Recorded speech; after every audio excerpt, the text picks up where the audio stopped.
There's a lot of people there. It's somewhat intimidating. All right. Would you prefer the camera on the audience? I would. Okay, great. All right, awesome. Well, hello. How's that? We can see you all, and so can GCHQ. Great. Thanks for being here virtually. So how's life in the embassy? I think a lot of people are curious what your day is like. In the last year, you've been in the Ecuadorian embassy in the middle of London. What's your day like? Yeah. So, well, today has been a bit crazy. I met with Alice Walker this morning, who wrote The Color Purple, who's quite an interesting Black American writer who has been doing some work in Gaza. But how that meeting came about is a bit unusual, and it was cancelled and so on. So, okay, and then we're getting over the technical difficulties of trying to speak to you, which seems to have worked out at the very last second. I think we're good. Yeah. But your question about what life is like for me in this embassy, well, I guess it's something that is of interest to people in that, well, what would you do if you're in a situation where you were confined for 650 days or so in this situation? It is a bit like prison. Arguably, prisoners have got it worse in relation to the restrictions on visitors, for example, and there's sort of the level of bureaucracy involved. Most of them are able to get outside, although at any one point in time in the United States, there's some 60,000 people per year in one form of solitary confinement or another, which is a really serious abuse. Those are perhaps the most disenfranchised people of all.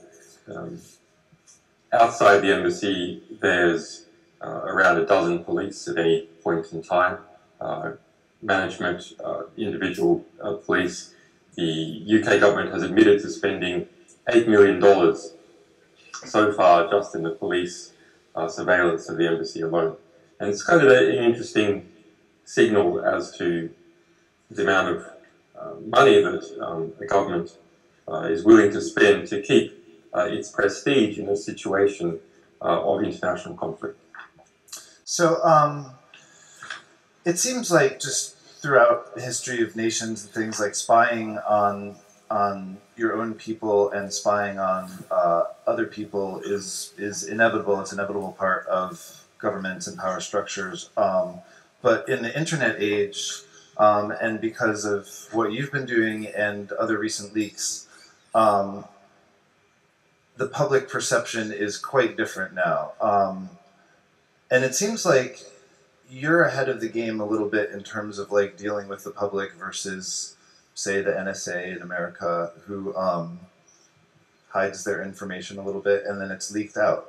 What do you think the governments should be doing differently now in terms of interacting with their people? The development that has happened in the United States and its allies over the last 20 years since the fall of the Soviet Union is a really serious issue. There is now 75% of global military expenditure in one power bloc, NATO, and when you include other US allies, that is about 85%, in just one power bloc. When we talk about these tussles with Russia, Russia is 4% of military expenditure. It is 20 to 1 is spent on NATO versus Russia. So it is practically insignificant and hemmed in at a global level. Why the National Security Agency has had such a problem in its public perception in the United States is that it has grown to be a rogue agency. It has grown unfettered, and as we have moved our lives onto the internet, nearly all our important economic and personal interactions, the things that are even quite dear to us, our interactions with our children and our romantic involvements, the National Security Agency and GCHQ have been sucking all this up. And their ability to store all that information has been doubling every 18 months for the same cost. The amount of information being transmitted has been doubling about every 18 months, whereas the human population has been increasing at a relatively shallow level. You know, it's going to be another 20 years before we get another 1.5 billion people. So the ability to surveil everyone on the planet is almost there, and arguably will be there within a few years, and to store it all. And that's led to a huge transfer of power from the people who surveil, from the people who are surveilled upon to those who control the surveillance complex. It's a sort of interesting postmodern version of power. It's not, you know, some intelligence agency there in Washington.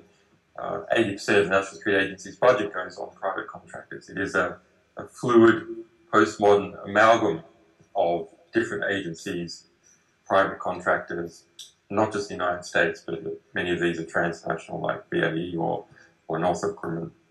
So, historically, the National Security Agency has run its PR campaign based on not existing.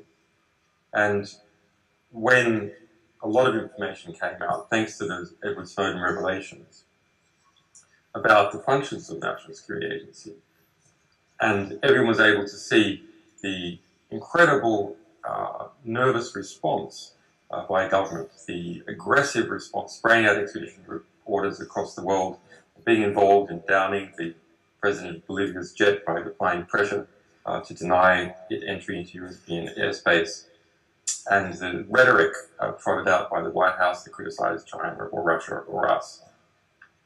That let everyone see that somehow this was an important element of power, and that had been developed unnoticed to people.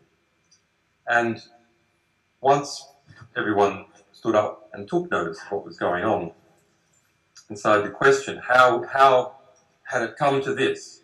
How is it that the internet, which everyone looked upon as perhaps the greatest tool of human emancipation that there had ever been, had been in fact co-opted and was now involved in the most aggressive form of state surveillance that the world has ever seen. And everyone wanted questions and wanted to know what was going to change, and were these programs legitimate, and were they justified, and were we in fact moving into a sort of new totalitarian world, into a full-blown totalitarian dystopia. Totalitarian not in the sense of Stalin or Pol Pot, but totalitarian in the sense that the surveillance is total, that no one can exist outside the state, because everyone is sucked up in their communications to be stored in one state. States trade that information with each other or to private contractors. The National Security Agency's previous PR method was to simply not exist, jokingly referred to as no such agency for many years from those people who were trying to study it. Its response to press reports was to not respond, to try and give no oxygen to reportage on it. But once the reportage had reached above a certain level, the evidence above a certain level, and the White House's actions in trying to crush Edward Snowden and the reporters and the people defending him grew to such volume that it couldn't be ignored, then you needed a different strategy. And the National Security Agency doesn't have that strategy. The Pentagon has that strategy of trotting out soldiers wrapped in flags, trying to demonstrate bravery, having embedded reporters and so on. But the National Security Agency never had that. So to some degree, those people who have been trying for years to call attention to this phenomenon of state overreach, well, we got lucky because we ended up with an opponent that didn't actually have a PR strategy other than to not exist at all.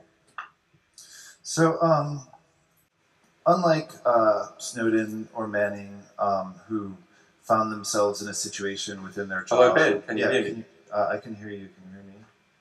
Good. No. Yes. Hello. Hello. Have you lost me? I can't hear you at all, Ben. Okay. Can people in the audience, if they can hear me, can they raise their hand? Yeah, they can hear me. Okay. Okay, I could ask you a question over text. Okay.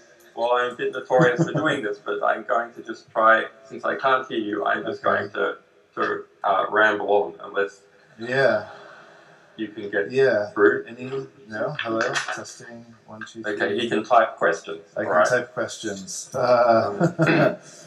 Talk about...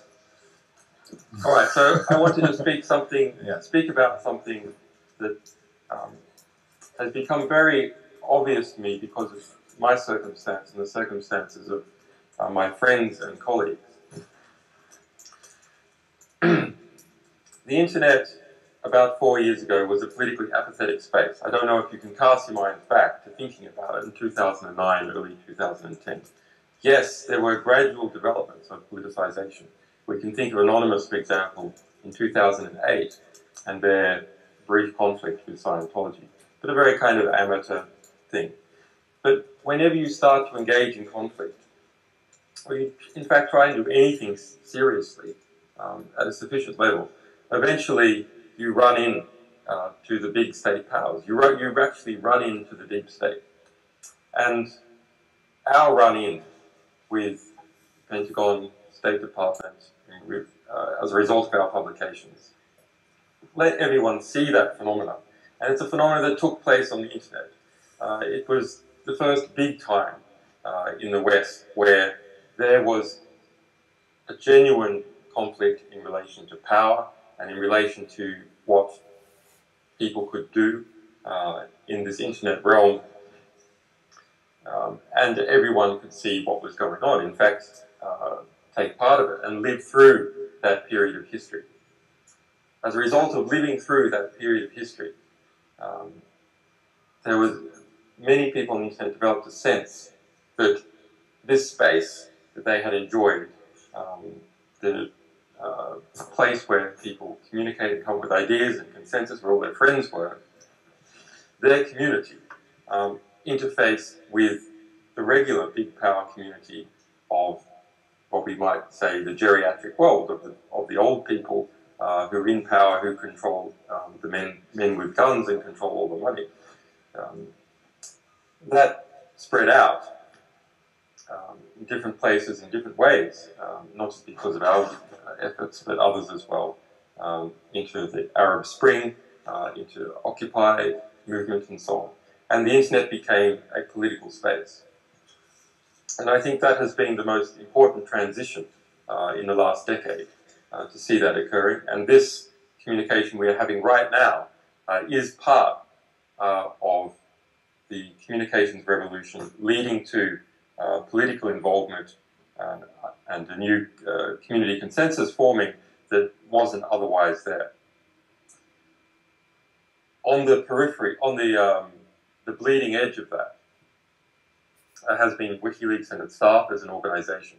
But it has gone on to include people like Glenn Greenwald, who's also going to be speaking at this event, Edward Snowden, Laura Poitras in Berlin, Jacob Appelbaum, Sarah Harrison. Let me describe who these people are. So Glenn Greenwald, originally from New York. Where is he now? He's not in the United States anymore. He's not in any Anglo-American alliance country anymore. He is in Brazil. Where is Sarah Harrison, the journalist who helped rescue Edward Snowden from Hong Kong, one of our people, and get him to Moscow, stay 40 days in the Moscow airport, and make sure his asylum was protected in Russia? Well, she's from the UK. She's now in effective exile in Berlin. Where is Laura Poitras, originally from New York? She's now also in effective exile in Berlin. US filmmaker, done many great films, making a film about Edward Snowden, was one of the first people that Edward Snowden contacted. Jacob Appelbaum works for the Tor project, Seattle in California. He's been a close advisor to us over a number of years. He's also done some Edward Snowden articles. Where is he? He is now also in Berlin. So, in fact, there's an exodus of national security reporters. National security reporters are a new type of refugee. And this is a wave that has spread out. But unlike in previous generations, where a country has started to go bad, where one power group has started to gain too much power and too much dominance, that wave that has spread out into countries which are more amenable to them is able to continue work. And in fact, is able to continue work in a way that is even more powerful than they were once able to do. They are not in a situation where they have to be terrified all the time anymore unless they travel.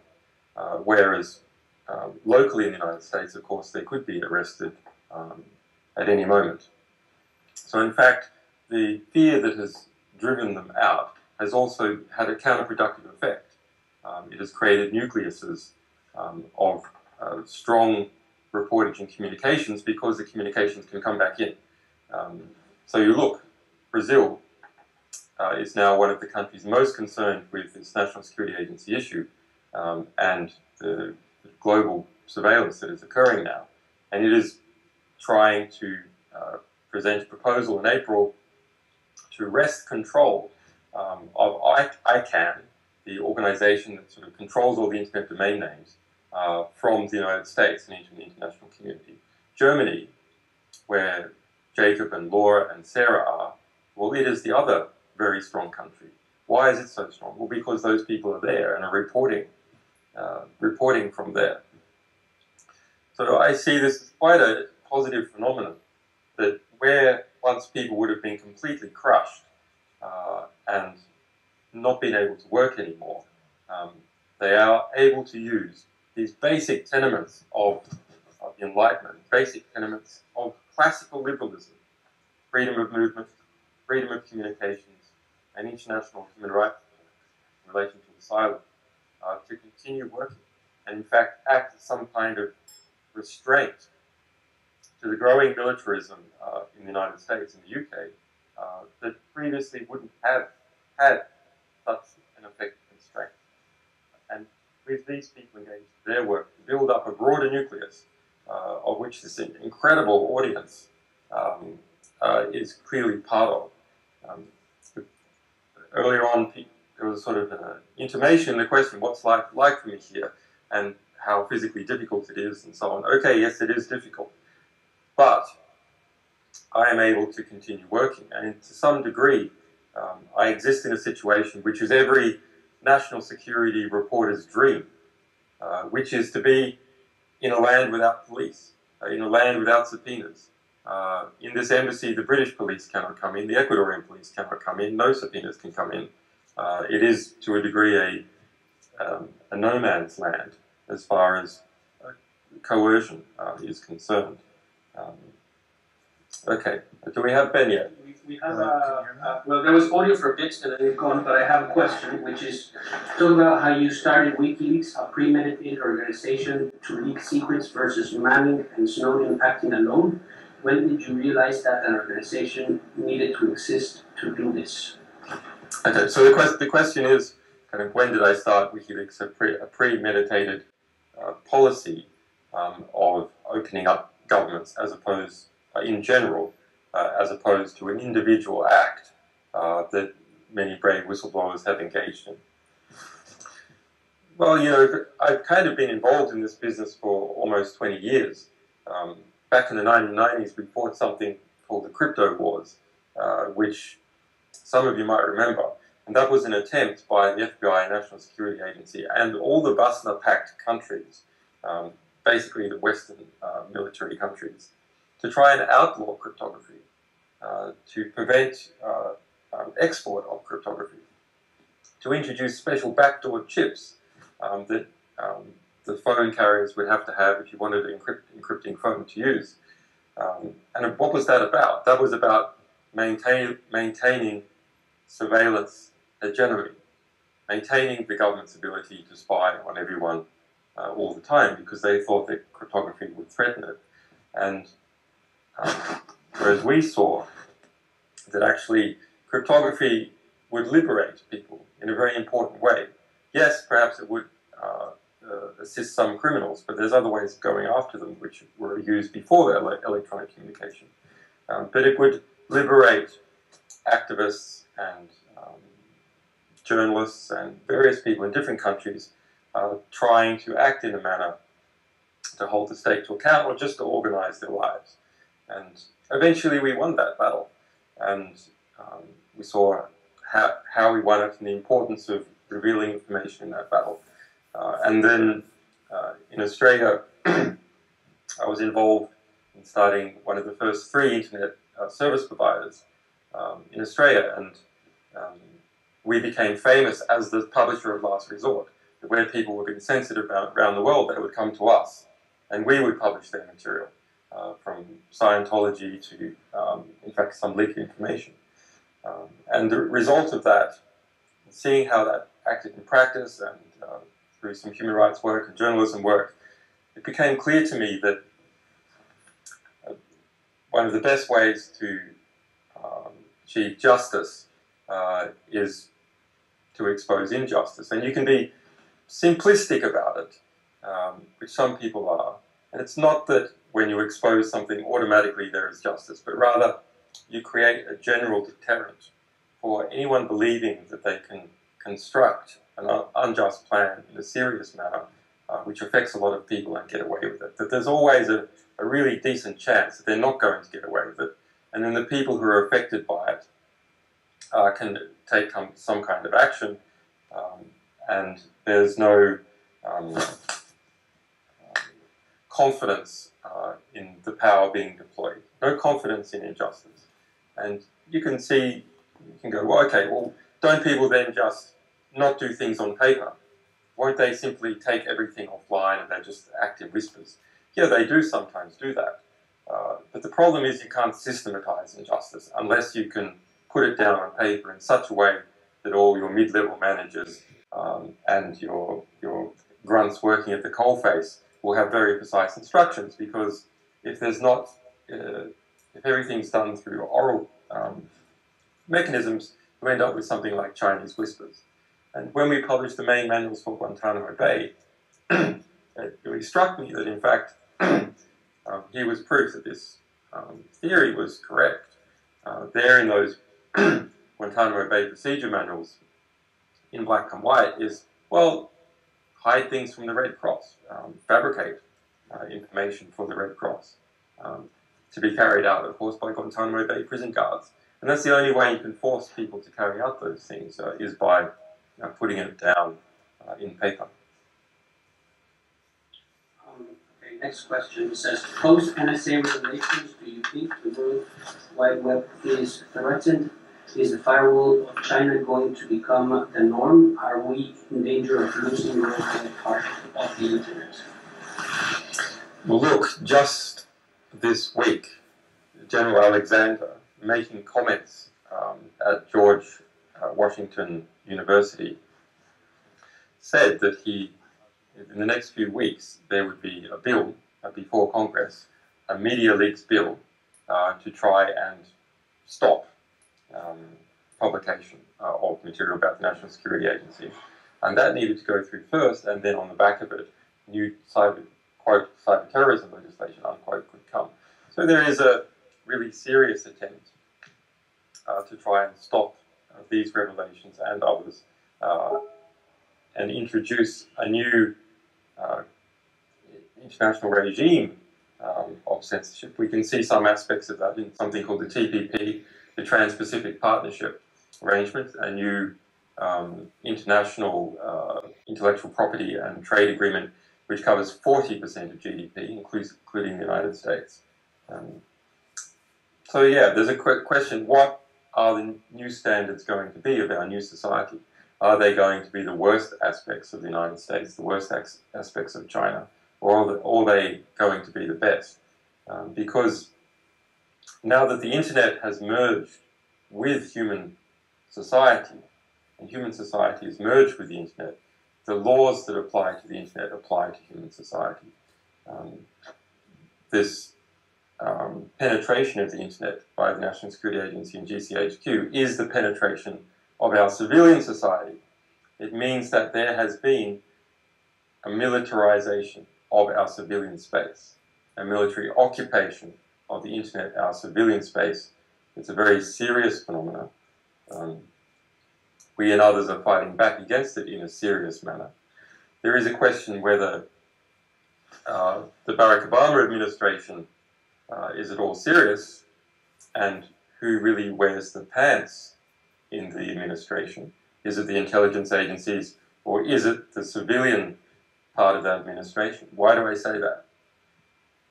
Well, we know what happens when a government gets serious. Someone is fired, someone is forced to resign, someone is prosecuted, a big criminal investigation is launched, or budgets are cut. And none of those 5 things have happened in the last 8 months since the Edward Snowden revelations. None of them. That means that the Obama administration's response is not serious. Is that because the issue is not serious, or because the public is not picking it up, or because the media is not picking it up? No. We all know that, broadly speaking, the media is behind some kind of constraint. They weren't originally, but now they perceive a self-interest from their proprietors who feel threatened, from journalists themselves who feel threatened by this, and readership who wants something done. But there has been no significant response. And I think that's quite concerning in that, okay, the reform doesn't appear like it's going to come out of government. On the other hand, it is also indicative. It is indicative of the power of what we would traditionally call in academia the deep state, the power of the intelligence agencies and the military contractors in the United States.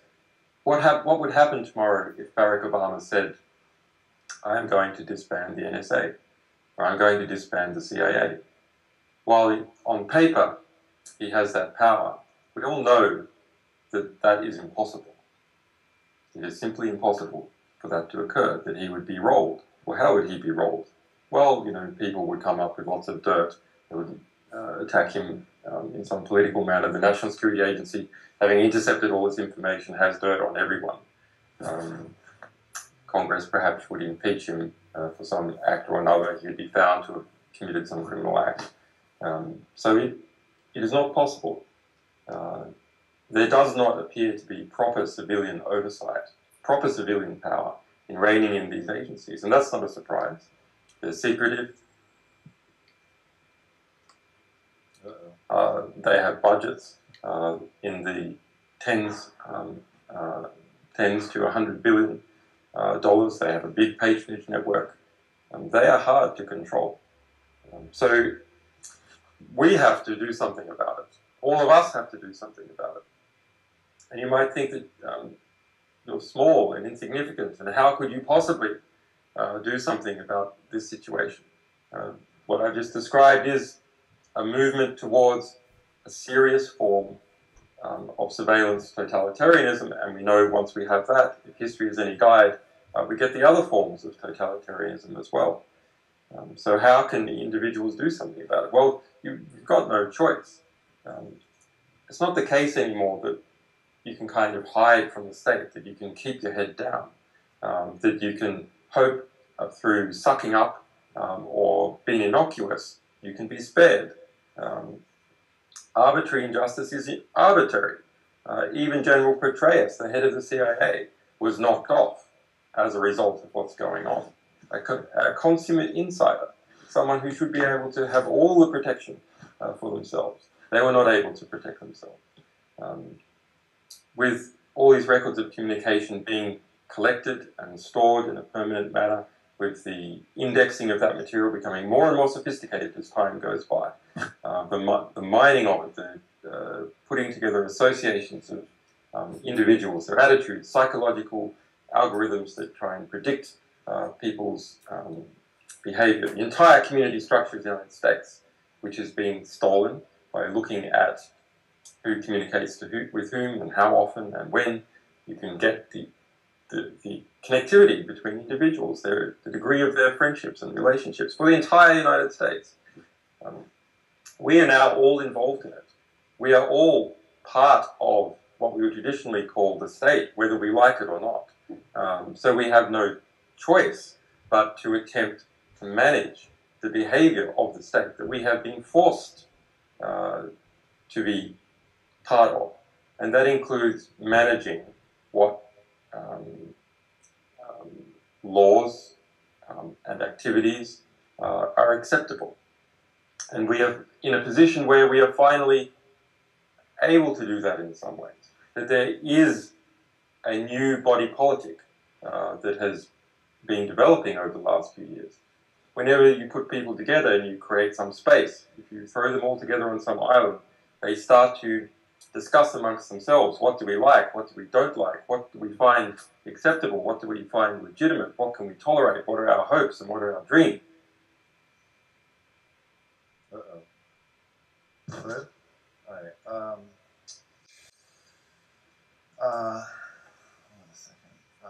One second, we lost you. We now are constructing a new society or a new network, a new way of being, and it's not very conscious. I'm texting them now. I don't know, he's writing something. He sent the question, which is, oh yes, suck. Oh well, let me just pass. Oh, we lost audio, he says. Do we have audio now? Can people raise their hands? Yeah. Okay, we have audio now. Great. Great. You want me to read the next question? Yeah. Well, just a few weeks ago, it came out that GCHQ is spying on us. It was in the Edward Snowden documents and NSA, of course. So we often joke here when we have these sorts of problems that we have inferior quality interception around the embassy. Okay, so next question says, oh yes, Zuckerberg says we are post-privacy. Do you think we should be living in an all-open society, i.e. should everything be leaked? Well, sentences like those constructed by Zuckerberg are there to feed the revenue model, but they're there also to obscure what is going on. What is going on is an unprecedented theft of wealth from the majority of the population to those people who already have a lot of power. So, you know, the National Security Agency, GCHQ, those organizations and the contractors are joining together and lifting up. The result of that is that they are coming together, but they're also lifting off the rest of the population. They're doing that in part by stealing information from all of us to them, and knowledge is power, and so as a result they're getting more power, and as a result there's greater power inequality. The question about what is happening in the other direction is interesting. Of course, WikiLeaks as an organization specializes in the other direction, specializes in going after those institutions which themselves accumulate a lot of knowledge in order to increase their power, and reversing this process and taking knowledge about how the world actually works, how these organizations are working, and putting it back into our common intellectual record, into our history, into our common environment upon which we all draw, and that empowers us. At the same time, there is a lateral transfer of information going on. The lateral transfer of information is between all of us. So we are educating each other at a speed which is unprecedented. I mean, those people who are over the age of 30 will know that if you go back 10 years and you think about 20-year-olds 10 years ago versus 20-year-olds today, 20-year-olds today are so much more worldly and educated than they were 10 years ago. And that is largely due to this lateral, horizontal transfer of information, and perhaps a little bit by organizations like WikiLeaks taking information from very powerful groups and spreading it down. Another question? Not right now. You can ask for him. So, okay, he's typing. Yeah. Old school. Take some questions from Twitter. Any upcoming leaks? Yes. Yes, there's important upcoming material. I don't like to give time frames because it tends to give the opponents of that material too much notice about how to prepare their spin lines. It's actually something quite interesting when you deal with organizations like the Washington Post and even some of the best reporters there, like Dana Priest, when she's publishing something on the CIA, goes to them beforehand and says, just as a favor, well, you have some comment on this, just giving you the heads up keeps the relationship going. But I don't think it's right, in fact, to give the alleged perpetrator the heads up before the alleged victims, to give an organization with lots of power the heads up, because you know what they do with it. What they do with it is they simply prepare to counter-spin the revelation that you're giving. Anything related to the Ukraine? So the question about Ukraine. Well, Ukraine is very dear to my heart. I have spent time in Ukraine, and I have extremely good friends there. I even helped build a good friend's duchy in the Ukraine. And so I'm familiar with the Western Ukrainian sentiment, their desire for independence, which all people of one language group or another tend to have. Those desires were betrayed in the Orange Revolution, and that's their feeling as well, back in 2005.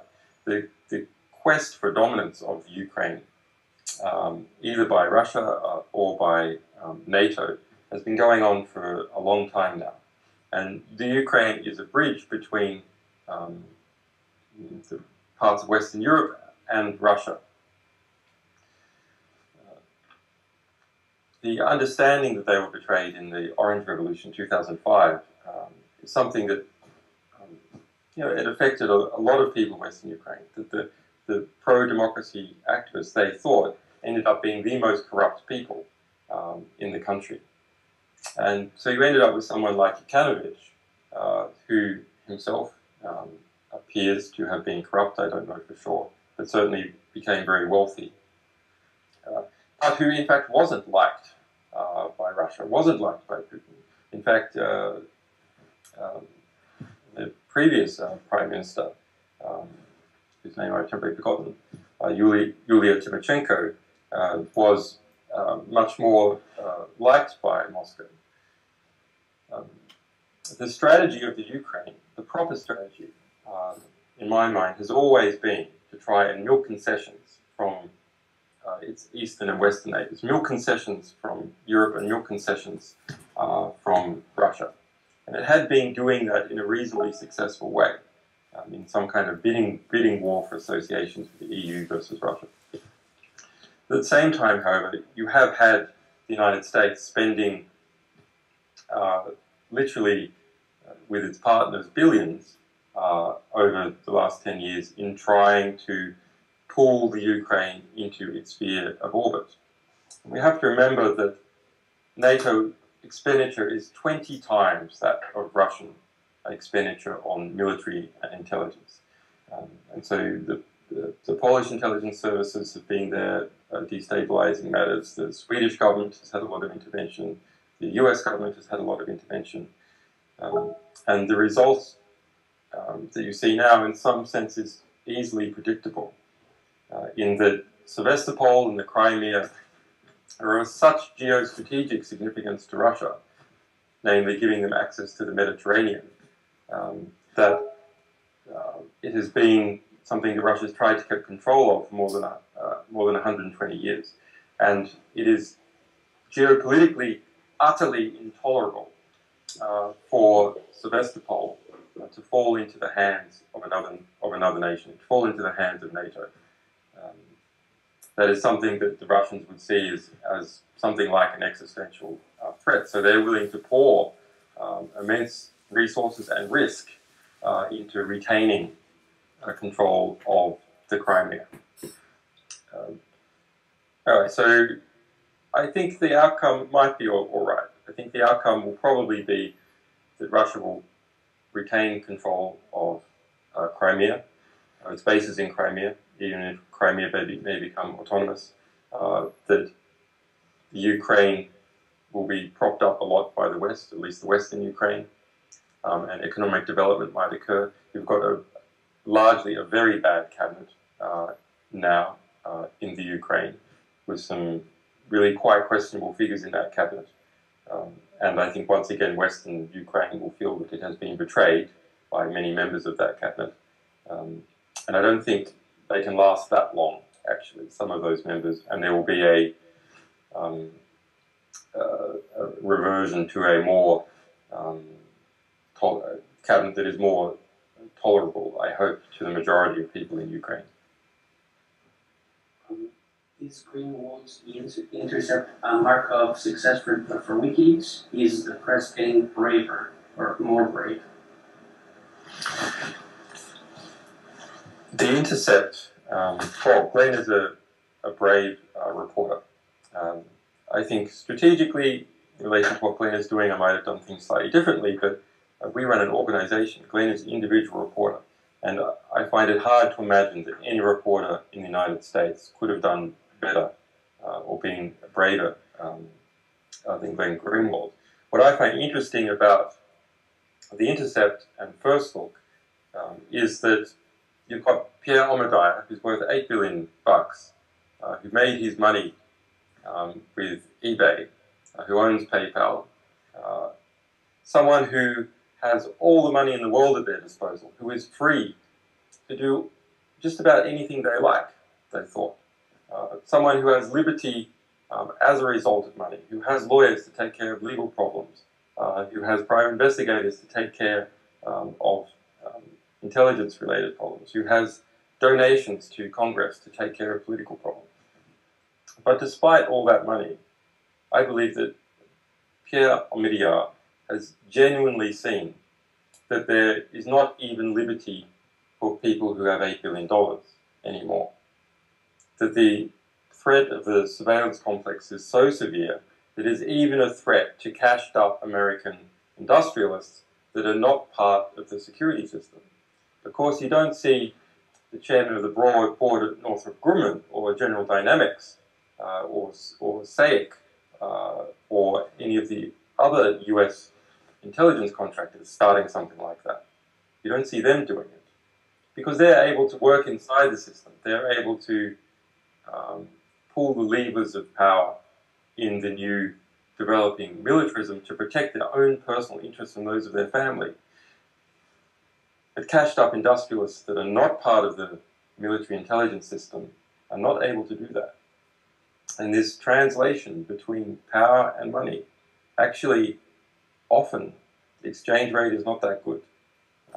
That unless you're involved in a system of coercive force, military deployment, intelligence, or have strong access to the levers of power, the United States and Washington, that with money alone you don't get power.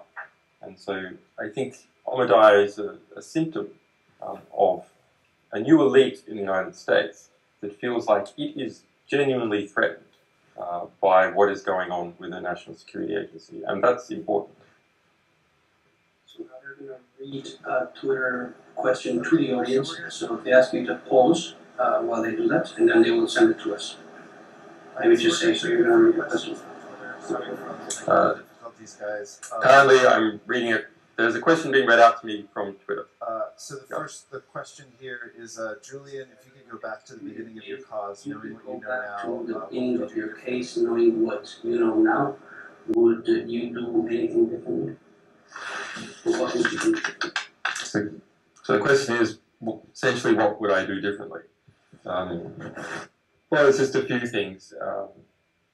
It's interesting when you find yourself in this position. Yes, I've been involved in this business for almost 20 years in one way or another. But it's such a high level of conflict with the United States and its allies, as opposed to the various countries in Africa that we had been exposing, or China. A degree of pressure and perceived pressure rained down on our organization and me personally. That caused a change in people's behavior. And it meant, for example, that that individuals that normally you could trust suddenly couldn't be trusted. Yes, the FBI has tried to bribe our people, it's stopped people at airports, it's flown private jets of FBI officers undercover into Iceland, it's done all sorts of things. But in a way, you can kind of predict that that might happen. But where you enter into a new country and a new social network, as I did here in London. I'm an Australian from a country that is similar in some social respects to the United States. It is an anti-class country. It doesn't appreciate manners and the class system, and it feels that something about that is foreign to it. And here in London, there exists a kind of class system that is pretty distasteful. But I needed new allies quickly. And unfortunately, those lawyers advised me to stay in this country, which was completely crazy. But, well, if I had left the UK, which is what our internal advice was, I would no longer be their clients. And as a result, they wouldn't have a famous client in a famous situation and wouldn't have had the money from that experience. So I suppose the big lessons are actually not what you might think, not the geostrategic lessons, not the lessons about intelligence agencies or how institutions actually behave. We were ready for that fight. We had been geared up for that fight for a long time. It was more the lessons of how people that you think should be on your side behave when the pressure gets really high. What do you see as future targets that need to be being made public? Do you think SCOTUS and World Court hearings should be public? I can't hear you. Second. What do you see as future targets that need to be made public? Do you think SCOTUS and World Court hearings should be public? So the question was, should the Supreme Court of the United States and World Court hearings be public? Well, most Supreme Court of the United States hearings are public, so I'm not sure where that comes from. And the World Court, I don't know. There is something in these new international trade agreements, which are there for political purposes in part, to act as this kind of block of 40% of GDP to sort of surround China, surround it with a new international legal regime to block it off. Those have legal mechanisms that come out of them, new international tribunals, new international court systems, for which there is not an appeal for human rights, for which there is no guarantee for those people who are affected that are not parties to join them. So yeah, that's a problem. What do you see as future targets that need to be made public? So the question is, what are future targets that need to be made public? Well, look, thus far, less than 1% of the alleged Edward Snowden material has been released to the public. Less than 1%. In relation to the State Department, we released a lot of important material, more than 251,000 cables, but it amounts to, if you include the top secret material, something like 10 to 15% of the material over the last 15 years collected by the State Department. We need these great revelations in relation to the CIA, in relation to the DIA, in relation to GCHQ, in relation to the Chinese Public Security Bureau, in relation to the FSB. We're all actually living in a world that we don't understand. Before all this material came out, about the Cablegate or what we did with the Iraq War or Edward Snowden's revelations about the National Security Agency, take your mind back. We were going about our business, living in what we thought was the world. But we were wrong. We weren't actually living in the world. We were living into some fictitious representation of what we thought was the world. And we are still living in that fictitious representation. because we have not seen these grand disclosures from these other organizations to understand the true history of us. So we are living in a sort of illusion where the true history of the world, the true nature of our environment, the true nature of the way human institutions behave and the alliances and power structures and what we should do and what we shouldn't do is all obscured by some kind of fog. We are walking around constantly through this fog where we can't even see the ground, but we think we can see the ground, but we're wrong. And every so often a clearing in the fog happens when there's one of these grand disclosures. And we see the ground and we're surprised. So what does that tell you about all the other places that we look around and try to see? Actually, it's largely illusory. Well, there's a question whether I'm afraid. Well, I'm a normal person. In fact, our Weiwei has put it this way when people say, well, he's brave. He says, no, actually, in some ways, he feels the fear more keenly. Perhaps in some ways, I also feel the fear more keenly, and therefore I can see where things are going in different ways, and I'm concerned about it. And so that is why I act. The real issue with, well, I like to define courage as not the absence of fear. Only a fool has no fear. Rather, courage is seeing fear and still proceeding anyway. Seeing fear, developing a plan of how to delicately balance all the factors in your environment and steering ahead anyway. For WikiLeaks as an organization, it's kind of interesting to take stock of where we are, because these large power groups, they actually don't need any power at all. All they need is the perception of power. The perception of power and the perception of an ability to strike back and create fear in others is all that is needed to rule and get what they want. They don't actually need to be able to kill you. They just need to make you think that they can kill you. And that is enough to alter your behavior in a radical way. So if we pull back for a minute and think, well, WikiLeaks is a small publisher. And what happened to that small publisher when it does what all publishers say that they will do? Publish fearlessly, publish frankly, not censor, put their readers first. What happens when you actually do that? Well, okay, you end up in some giant international fight. And were we destroyed as a result of that? No, we weren't destroyed as a result of that. So the Pentagon in 2010 demanded, after we released proof demonstrating more than 20,000 people killed in Afghanistan, more than 100,000 people killed in Iraq, that we destroy all our previous publications coming from the Pentagon, that we destroy our upcoming publications, and we cease dealing with US military whistleblowers. And we said, no, we promise not to do that. We are not going to do that. It is not right to do that. And there was a threat, or else we would be compelled to do so. The word compelled used.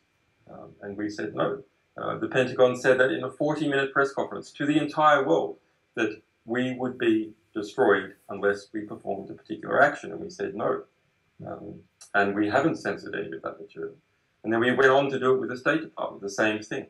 The State Department accused us of, if we published, we would be committing espionage, conspiracy to commit espionage. But we proceeded anyway. We published all that material.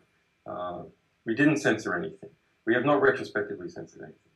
And now, with the Edward Snowden situation, we went head-to-head with the National Security Agency in the largest intelligence manhunt that the world has ever seen. And we won. And we're a small publisher. And it's not that we're especially brilliant. It's not that we are a strange thing in the world. It is that, that we simply try and we test. And we do not accept the appearance of fear. We push back against it and see what is the reality. And yes, as a result, we ended up with lots of legal court cases, and we ended up with a banking blockade that attempted to wipe out 95% of income. But we have defeated that banking blockade in court, in the European Parliament, and elsewhere. We're one of the few media organizations that is in the black. We didn't fire a single one of our people. Not a single person was fired as a result of this almighty conflagration. And we continue on publishing and even expanding slightly over time. So I hope that gives people courage that, in fact, with a bit of help from your friends, with some clear thinking, and with a lot of dedication, in fact, you can come to a position where you can stand up, yes, against these awful, fearful, great powers. You can outmaneuver them. You can do it. Is what would you tell kids about sharing their information online? We're almost out of time, so try to keep it short. Okay, so what would I tell kids about sharing the information online? Well, you know, it's in your permanent record. Your permanent record in one state, another state, they all trade them now, or many of them trade these records with each other. So you just need to be aware that that is something that you are giving to, you know, your teachers, the government, to your future self in 20 years' time, and to whatever kind of strange construction is going to be developed politically, internationally, as time goes by. It's quite unpredictable. We are at a crossroads where down this path is, yes, a real kind of dystopia.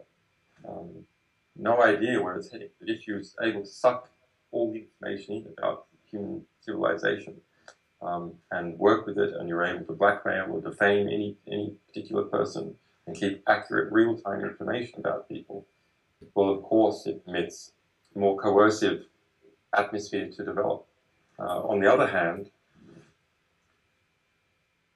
it seems that a new international politic amongst people is developing, and alliances between some states, say in Latin America, that are affected by this, companies that are affected by it, even billionaires that are affected by it. And that new developing alliance is producing a market for cryptography, for political associations that act to retard that tendency. And it is the battle between these two groups that is being borne out. That is the heat that you're seeing in the moment. It is a result of these two groups clashing together. And we're not certain which one is going to win, right? But we know that if we don't make this one win, if we don't make the sectors of the society that want to support liberty and freedom of communication, prevent censorship, then we're going to end up in a place. So I think that we have no choice following this direction. Last question is, any Okay, question is about advice for entrepreneurs in the audience. Well, so I've been following the development that's happening with anti-surveillance and new political institutions across national boundaries, and there's software technology that supports that for a long time. But the last year has seen such an explosion, and it's not quite publicly visible yet. These are all startup companies, sort of in a venture capital phase, but I'm really quite heartened. You can see, okay, the development of Bitcoin, for example, not the currency itself, that's not interesting. What is interesting is the basic underlying technology is a way of achieving international consensus about the economic history of a particular part of the world.